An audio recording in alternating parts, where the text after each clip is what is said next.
नुनो मोनदों जों जायखौ आसा खालामदोंमोन प्रमद बर' बिथांनि दैदेननायाव जों बयखौ समानै नायगोन रायजो राजाफोरनि गांनाय उखैनायखौ सुफुंगोन आरो पार्टिनि बिजेपि इउपिफोर बयखौ समानै नायनानै खामानि मावगोन जों आसा खालामदोंमोन नाथाय जों नुबाय मोगथाङाव बिथाङा जेबो मावनो हायाखै नंगौ प्रमद बर'आ जोबोद गोरों साननो हानाय केपासिटि दं बेहा बिनि गियानखौ जों ज'जों रुजुनो हाया बिथाङा गोबां गियान दं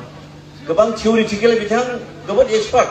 नाथाय प्रेक्टिकेल मावनायाव बिथाङा मानो बिदि जादों जों बुजिया दिनै 5 बोसोर जानोसै 4 बोसोर थांबायानो बे 4 बोसोराव मा मावदों नोंथांमोना नुगासिनो दं गासै रायजोफोरनि थाखाय जे मावनांगौ बेखौ नोंथांमोना मेगनजों नुनाय खामानिखौ नुवाखै माखासे मिशन लादों 35टा मिशन बे मिशनखौ दिनै मिशना थियरियावनो दं प्रेक्टिकेलाव फैनो हायाखै बे थियरिखौ जों प्रेक्टिकेल लाबोनो हायोब्ला निश्चय जोंहा जौगाखांनाय जागौमोन नाथाय जों नुनो मोनाखै नंखायनो दिनैहाय जोंनि गासिबो जोंनि मण्डल कमिटिनि दैदेनगिरिफोर स्ट्रं बे स्ट्रं जासेयावबो एमएलए इलेक्शन जा एमपि इलेक्शन जाखांनायनि उनाव जोंखौ बुङो बिजेपिआ भट होआखै बहा बिजेपिनि वार्कार दं बिदि बुङो बिसिनि लिडारफ्रा ओंखायनो जोंनि मानगोनां गिबि मन्थ्रिनि गोसोआव नांदों आघात मोनदों जाय बिजेपिनि हांजोंनो बिजेपिनि अक्सिजेनजों दिनै इउपिपिएल सरकार बिटिसिआव जानानै दं प्रमद बर' सरकार गसंनानै दं बेखौ दिनै बावनो नागिरदों ओंखायनो दिनै जोंनि मानगोनां गिबि मन्थ्रिया बुंदों बिजेपिआ एबार आलादा बे बिटिसिआव इलेक्शन गेलेगोन बे जायगायावनो जों जौगाखांनांगोन दिनै नुदों एक सेथिया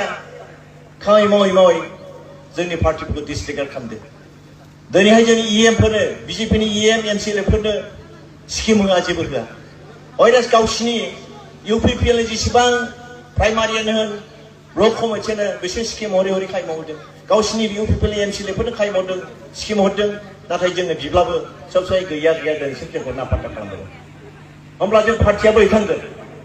पार्टियाबो थांनांगोन जोंनि पार्टिनि बोलोजों बे सरकार दं बेवहाय जोंखौ नेवसिदों नासयदों दा बिदि जों बिसोर नासयजानो जोंनाबो गोरा स्ट्रं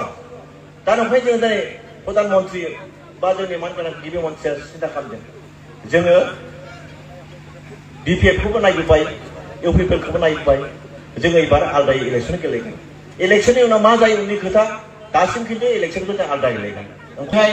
जोंना इउपिपिएलनि 17 जन बिजेपिनि 17 जन गासै 29 जन सोद्रोमा लानानै सरकार दङ दा 29 जननि गेजेराव जोंना 17 जन बिसोर 17 जन दा बेखौ लानानै सरकार दादों नाथाय दिनै जों नुनो मोनदों जों जायखौ आसा खालामदोंमोन प्रमद बर' बिथांनि दैदेननायाव जों बयखौ समानै नायगोन रायजो राजाफोरनि गांनाय उखैनायखौ सुफुंगोन आरो पार्टिनि बिजेपि इउपिफोर बयखौ समानै नायनानै खामानि मावगोन जों आसा खालामदोंमोन नाथाय जों नुबाय मोगथाङाव बिथाङा जेबो मावनो हायाखै नंगौ प्रमद बर'आ जोबोद गोरों साननो हानाय केपासिटि दं बेहा बिनि गियानखौ जों ज'जों रुजुनो हाया बिथाङा गोबां गियान दं गोबां थियरिटिकेल बिथां जोबोद एक्सपार्ट नाथाय प्रेक्टिकेल मावनायाव बिथाङा मानो बिदि जादों जों बुजिया दिनै 5 बोसोर जानोसै 4 बोसोर थांबायानो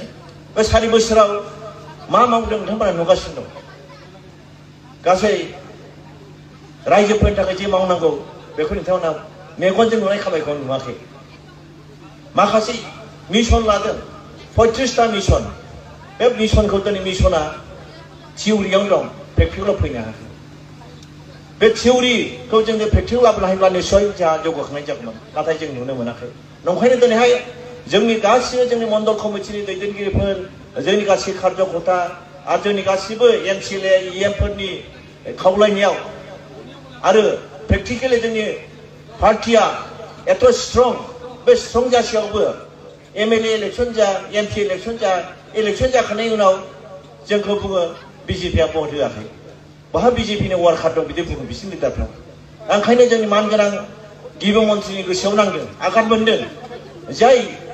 बिजेपिनि हांजोंनो बिजेपिनि अक्सिजेनजों दिनै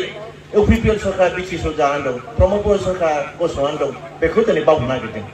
ओंखायनो दिनै जोंनि मानगोनां गिबि मन्थ्रिया बुंदों बिजेपिआ एबार आलादा बे बिटिसिआव इलेक्शन गेलेगोन